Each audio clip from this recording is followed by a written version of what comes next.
Welcome to the Learning Pines YouTube. We hope this video helps. You begin by confirming prerequisites: Android Studio, SDK 31 Plus, and Google Play services. Once those are present, create a Firebase project and register your Android app using the exact package name and SHA1. Then download Google services. JSON and place it into the app/module root. This file bridges your app to Firebase. Make sure to commit it to local testing only, not public repos. Now proceed to Gradle edits, so the tooling recognizes Firebase and applies the config during build. Next, modify Gradle so Firebase integrates at build time. In the project level build, Gradle add the Google Services class path, then in the app level build, Gradle apply the Google Services plugin at the bottom so the JSON is processed.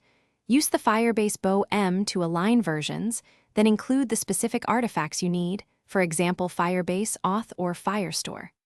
Once done, sync Gradle and watch for compile errors. They usually point to mismatched versions or missing repositories. Continue to initialize Firebase in code.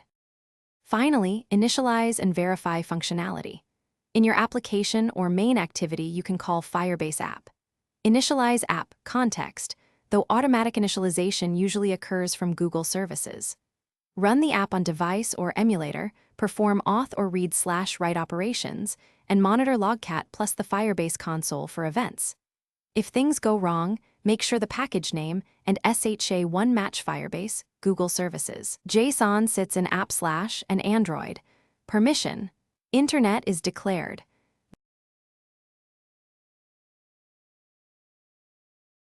Thanks for watching. Consider subscribing if we helped you.